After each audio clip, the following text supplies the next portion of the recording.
My name is Olivier De Schutter. I was the UN Special Rapporteur on the right to food between 2008 and 2014. Now a member of the United Nations Committee on Economic, Social and Cultural Rights.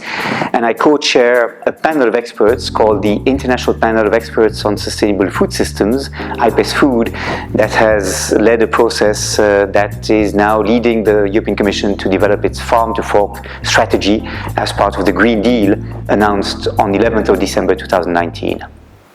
Again, thank you for coming today. It is a great honor to have you with us to talk about a subject which is very dear to the European youth, namely climate change.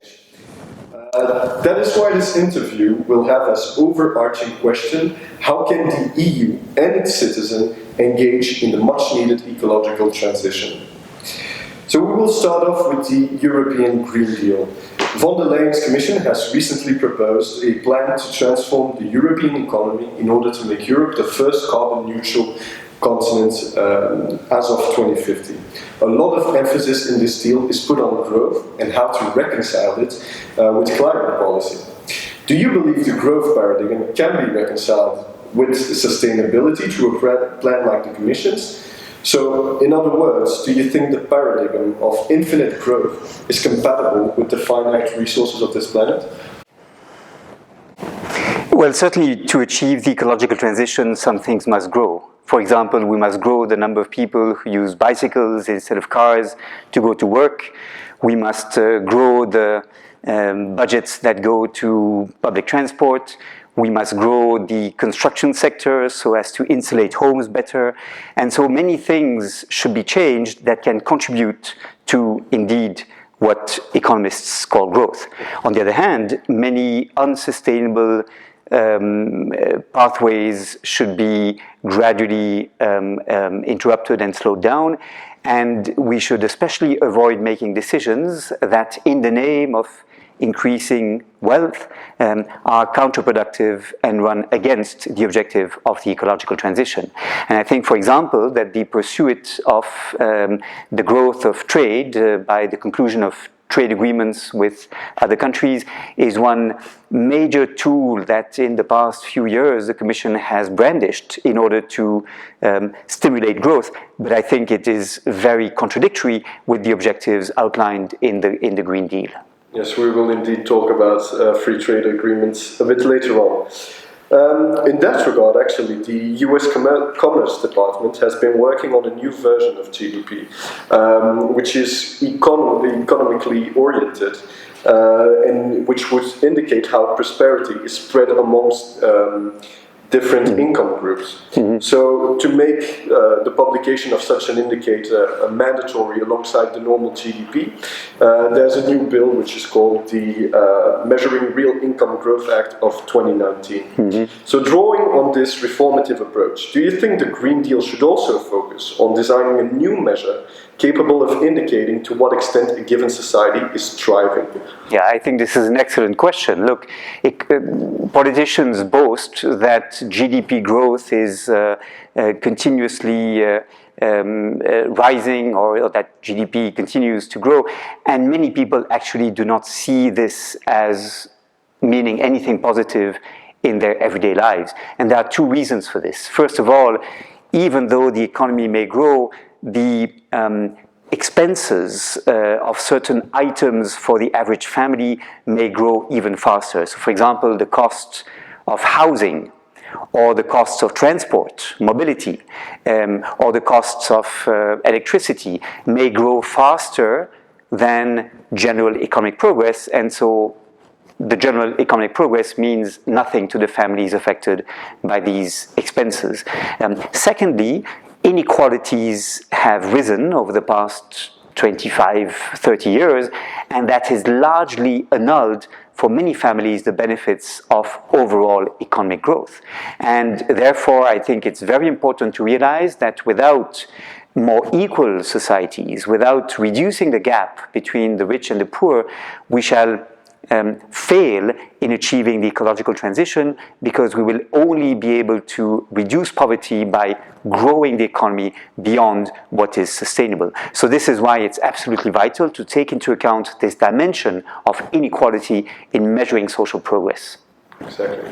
And so do you think, or do you have an idea of a concrete indicator which could, on the one hand, include this inequality and give an account of it, and on the other hand also have a measure of how sustainable our growth is, if there can be some relationship established in such an indicator? Have you read something? Yeah, I think it's probably not feasible and not useful to give a single magic figure. And the reason for this is that with just one figure, you do not know, governments shall not know where there is a problem that needs to be addressed. So, for example, they will not know whether we need to achieve more income equality or better access to healthcare or better access to public transport or improve the quality of education. If you have just one number, that gives you very few indications as to what is wrong and what should be mended. But we need certainly something else than a focus exclusively on the growth of monetary wealth, which is what GDP measures. Okay. Then to come back to the Green Deal, so we know it's from the little we know, it's a transversal or intersectoral plan that will be composed of initiatives such as the following. We have a first ever climate law, which will make the new ambition in reduction from 40% to 50% in emissions binding upon the Union and its member states. We have a sustainable investment plan focused on meeting the funding needs of the Green Deal by turning investments towards more sustainable products. A just transition fund to help private actors cope with the vast changes an ecological transition implies. A border adjustment tax to avoid the distortion of competition created by imported products made in jurisdictions where less environmental regulation constrains production. And finally, a so-called farm-to-fork system, purportedly designed to develop a fair, healthy and environmentally friendly food system. So, Professor, what do you make of this multi-headed framework for achieving sustainability in the EU? Well, first of all, I think it's fantastic that we have this new roadmap. It is a very ambitious program, not least the binding objective of reducing emissions by 50% by the year 2030 and having a carbon neutral continent by 2050. This is extremely important. I would say two things. First of all, what seems to be missing is the alignment of trade policies on those other objectives. There is, in the Green Deal communication of 11th of December 2019, there is a reference to how trade should be more sustainable. But in fact, there is no willingness by the Commission to acknowledge that the pursuit of free trade and the growth of trade volumes is in tension with the ecological transition. And the communication still tells us that the EU should import raw materials from resource-rich countries in order to be able to stimulate the production process, and the industries of the EU may benefit from such imports in order for the EU to be able to export on global markets and be competitive. And that is not to take seriously the opportunity that trade may represent for sustainable development if we put trade in the service of sustainable development. And that means making imports conditional upon complying with social and environmental conditions and ensuring that the EU can use its economic might. The EU is 21% of the global GDP, in order to stimulate positive change in other regions by basically rewarding the countries that are doing the most in order to achieve concrete results in mitigating climate change and to support countries that comply with the ILO conventions. So that is certainly one missing element in the Green Deal. The second missing element is the governance element. We do anticipate that there shall be a climate law for the EU, but making a transition from this current state of the European economy to one that is sustainable will take many years. And in the interim, we need indicators of progress, we need independent monitoring of the progress achieved, we need, in other terms, a governance system that can ensure that this transition is made. All right. So, do you believe maybe the European Union is too captured by its internal market and the stakeholders' interests to swiftly act upon the issue of climate change? I do think that the EU, when it was established in the 50s, was based on a paradigm that is very much a paradigm of the 20th century that does not correspond to what we need today. The paradigm is one of establishing uniform standards in order to ensure that companies across the European economic community would compete with one another.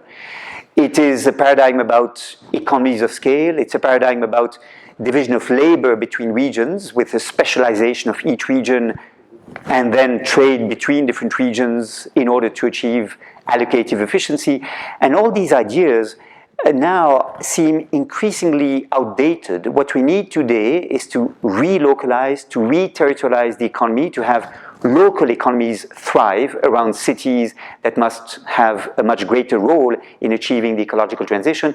And so we need something rather different than the establishment of the internal market and the enforcement of rules ensuring that competition is not distorted across the internal market.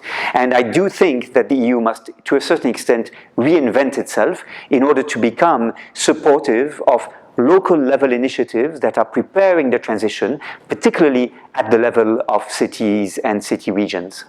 All right, and maybe a word on the lobbies. Is there a problem there? Should something change maybe with the European Green Deal to make it more transparent, to make it less with a lesser impact? Well, clearly lobbies have a very significant influence on European policy making.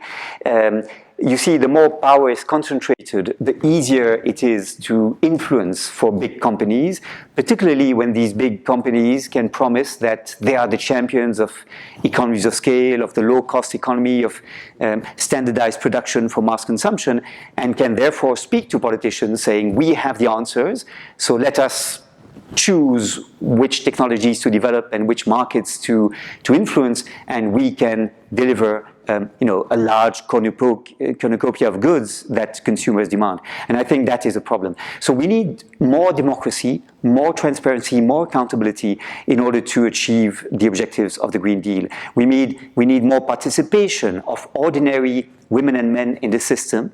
There are many ways of doing this.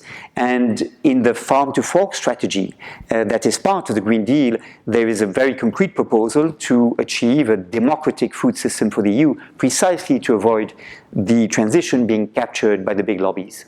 All right. Well, we're now going to talk about this farm to fork system.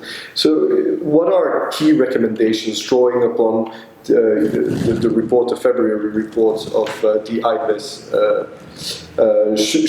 Which recommendations should the Commission take into account to create a real common food policy?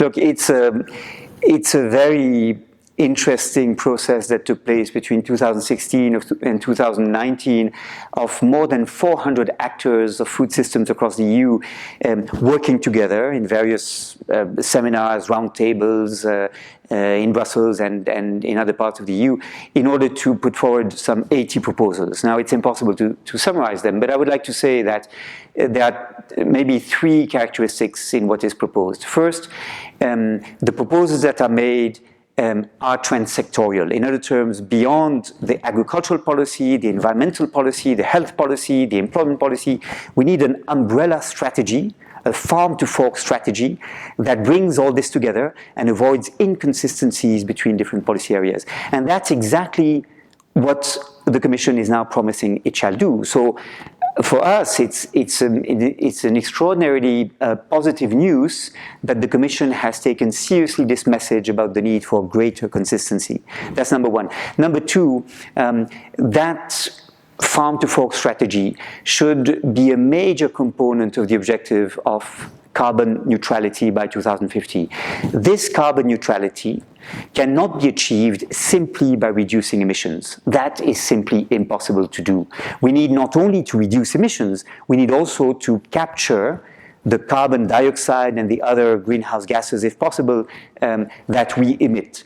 And changing how we produce food is vital for this, because the soils are carbon sinks if they are healthy and if we increase their carbon organic content. And the agroecological practices that we recommend in these proposals serve exactly to do that, to make sure that soils in the EU can act as carbon sinks and contribute to the continent becoming climate neutral by 2050. And the third characteristic is that we believe the EU should establish an EU Food Policy Council, in other terms, a roundtable, a forum, bringing together different actors of the food systems in order for the policy not to be purely technocratic and top-down in the way it operates. We believe this is vital. Very good. So let's take a look at the past now. So the Commission's communication on the Green Deal refers to a reduction of 23% of emissions between 1990 and 2018. While the economy grew by 61%. Can we talk about some sort of hypocrisy here? Is there maybe something to do with the outsourcing of the EU's environmental footprint through FTAs?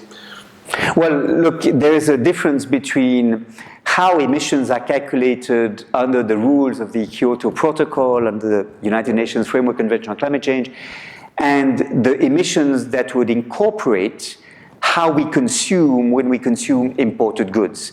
Because in everything we import from abroad, there are, of course, production processes involved that can emit large amounts of greenhouse gases. And it's true that over the past 30 years, we've been importing more and more, and to a large extent, our efforts at reducing emissions have been made possible simply because the most polluting industries have been delocalized, right, have been outsourced to countries that are less closely monitored. So, for example, we import a lot from China, when China, as a developing country, had no commitments under the Kyoto Protocol of 1997, and only recently has started to address the question of reducing emissions. Much of what China produces is to satisfy our own needs. So that gap is an important one. It doesn't mean our efforts have been insignificant. It does mean that we should be realistic and modest about what we've been achieving. We only were able to maintain our lifestyles because we've outsourced much of production. So I do think this is part of the issue we have to address, and that is why the carbon tax at the border is important. But it's important to note that this carbon tax will only affect a limited number of sectors, those that are included under the European trading scheme, the European carbon credit scheme, and not many other areas, such as agriculture, for example. This is why we need trade policies that are much more consistent with the objective of the ecological transition, and trade in agricultural products is one good example why we need this. All right. So now let's talk about the COP25. So the UN Sustainable Development Goals, they irradiate the whole Green Deal project. So yet, as we have seen, the COP25 has again failed to unite world leaders around a coordinated and more engaged approach to tackle climate change. Especially negotiations, and we were just talking about it, relating to a globalized emission trading scheme have failed. So could you maybe quickly explain what a carbon market is and to what extent it has been developed already in the EU? Talk about failures, the current exemptions, which we can see in the aviation field, the agriculture, and then the high carbon prices for now, and maybe some of its successes. Look, the European trading scheme is the largest market for carbon credits in the world, and the basic system is that companies are allocated certain quotas of emissions they can allow themselves, and if they want to go beyond those quotas, they have to buy the right to pollute even more. So it's polluting rights that are traded on a secondary market. And for many years this was a failure, and it was a failure because the cost of these credits was too low. So companies were not paying much attention to their emissions. It was not costly enough for them to exceed the right to pollute that they had been allocated, quite apart from the gaps that you rightly mentioned. So that has gradually been remedied. Now the cost of these credits has risen a bit, but it still is not very effective. But mainly the problem here is that at global level, the system of carbon credits and the trading schemes associated with this mean essentially that if one country decides not to pollute as much as it has the right to pollute, other countries may buy from that country the right to pollute more. And so it is very problematic because it means that we are not taking very seriously the urgent need to reduce emissions at a global level. What we are saying basically is that if it is economically efficient to produce more in one country, if one other country produces less emissions, then we should do it, and we should have a market to arrange for this to happen. And so I think it is not the magic bullet that we had expected, and one perverse consequence of these markets is that it leads different countries to specialize into certain types of production without building the resilience for each country which they would need to adapt better to climate change. And so it basically stimulates the international division of labor and the specialization of each country, when what we need is for countries to be more diverse and resilient in order to be able to withstand the future shocks linked to climate changes. So then on a more general note, what are your thoughts on these COP gatherings? And do you think maybe next year's COP will prove more conducive to negotiations being carried out with a real sense of the current urgency? Look, I don't think governments really understand how the population understands the climate emergency. Many opinion polls show in many OECD countries, but also in quite a few developing nations, that a significant majority of the population believes more should be done by governments. So my sense is that governments are behind.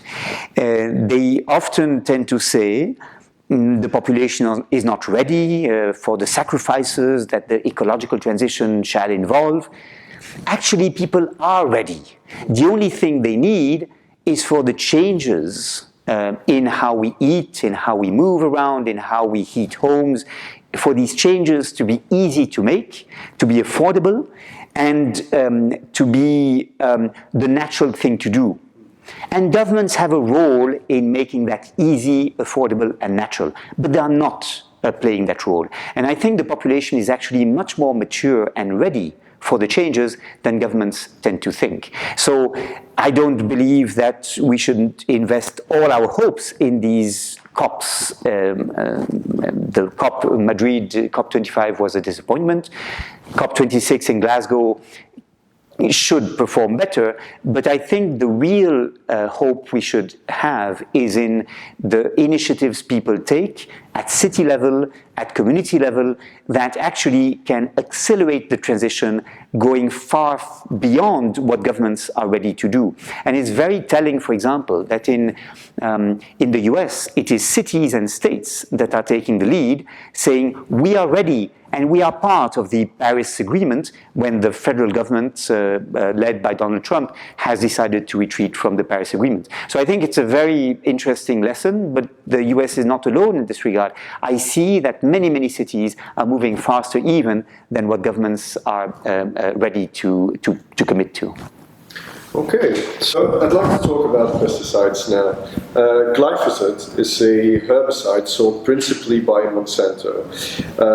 Glyphosate's authorization to be sold on now internal market has been renewed in 2017, while scientific uncertainty as to the damage it may cause still remains, both environmentally and health-wise. So in the year 2017-2018, the Brussels Capital Regional Government, represented by Professor Mathieu of Université Saint-Louis, has sought the annulment of the authorization before the ECJ. In the same vein, a group of activists have carried out an operation in a store in France against glyphosate. They damaged cans of Roundup containing glyphosate. Those acts actually led to criminal prosecution, and the Tribunal Correctionnel de Foix decided to refer a preliminary question of validity on the basis of Article 267 of the EU. The preliminary question pertained actually to the validity of the regulation allowing glyphosate to be sold on our internal market, and it was with regard to its compliance with the precautionary principle, one of the overarching principles in environmental law at the European Union, and the imperviousness of the procedures to partial and biased studies capable of misrepresenting the potential harm caused by an active substance for which an authorization is sought. So the court held that none of these grounds could lead it to infer the regulation was vitiated by a manifest error of appreciation, and that's why the court did not proceed to the annulment of the regulation. So first, generally, what is your opinion on pesticides and maybe glyphosate in general? Because you have published an argument for its a request of annulment to be done before the Court of Justice. Yeah. I think this is extremely problematic, what happened in November 2017 when the Commission proposed the renewal of the authorization to market glyphosate in the EU, and when the Member States by a qualified majority endorsed this proposal. And it is extremely problematic for two reasons. Firstly, because at the time there was a citizens' initiative that had been presented to the Commission. They had collected more than 1 million signatures across 7 member states as required by the treaty, and the Commission had not yet responded to this Stop Glyphosate citizens' initiative. The least one could expect from the Commission is to examine the petition or the initiative before taking a position and making a proposal.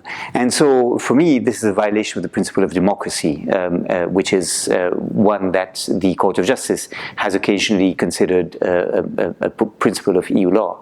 The second reason why I think this is a very problematic episode is because the European Commission, in making its proposal to renew glyphosate for 5 years, took as its departure point the opinions of the European Food Safety Authority and the European Chemicals Agency. Now, these two bodies have considered that glyphosate was not presently a danger for human health. However, it's important to note, first, that they based those opinions to a large extent on studies submitted by Monsanto itself. A contrario, the International Agency for Research on Cancer, which is part of the World Health Organization, took the opposite position that glyphosate was dangerous, was potentially cancerogenic and thus dangerous for humans, and it did so based on the peer-reviewed scientific literature that is published, not on the studies commissioned by the industry or produced by the industry. And so, and moreover, the World Health Organization takes as its departure point not glyphosate in isolation, but glyphosate with the core formulants that constitute the Roundup that is used on fields. So for all these reasons, I am convinced that the Commission did a wrong application of the precautionary principle. It should have concluded that given the fears expressed and the scientific expertise of the World Health Organization, it was not acceptable under the precautionary principle to put the health of Europeans at risk. So for me, this is particularly scandalous, and I note that earlier in 2019, a study was published by the Health and Environment Alliance, which is an alliance of health and environmental NGOs, showing that over 10 pesticides apart from glyphosate, the European Food Safety Authority had, on a number of occasions, 7 out of these 10 pesticides had been misconstrued by the European Food Safety Agency, had been considered to be innocuous when in fact they were dangerous according to the criteria that the EFSA should have used. So I'm really shocked. I think it's probably, unfortunately, illustrative of the weight of an actor such as Bayer in the decision-making of the EU. Okay, so then on a legal note, a technical point, so do you think maybe a preliminary reference in the case of the Brussels government regarding the validity of the new glyphosate authorization would have had more chances, maybe on account of the Blaise test, which has led the tribunal to declare the action inadmissible for now? Sure, because the main obstacle that was facing the region of Bruxelles-Capitale was the very restrictive conditions for direct actions in annulment. And there are other ways in which the validity of a regulation may be assessed, and preliminary references do not face, per definition, that obstacle. Precisely also because the preliminary question asked by the Tribunal Correctionnel de Foix had a very tenuous link with the dispute before, well, not the dispute, but the prosecution before it. So, okay, now to end, let's talk about the huge increase in public gatherings which we see around the world, demanding change to their governments and their approach towards global warming. Whereas most people tend to put their hopes exclusively on public action, my final question to you, Professor, is what can individuals do in light of public inaction to contribute on their scale and with their means to the achievement of ecological transition? I think no transformation at the scale and at the speed we need can happen without mass mobilization. And that means civil disobedience, not accepting to act as the consumers, the tame, docile consumers we are meant to be. That means choosing consciously how we eat, whom we buy our food from, choosing consciously how we travel, reducing to the fullest extent possible the use of airplanes. It means very carefully choosing which meat we eat in particular. It means choosing which companies we work with. It's very interesting that now the new generation of economists and engineers do not want to work in companies that they know have a major role as complicit of the global degradation of the environment. And so I believe governments and companies will only be convinced to change if people change what they do in their everyday lives. I'm not saying that these small gestures that we make can per se make a difference, but they can make a difference if they become a new social norm and if they can be a message to politicians and to companies. Okay, well, thank you very much for your time. Thank you for being with us and for enlightening us with these very good answers. Thank you very much.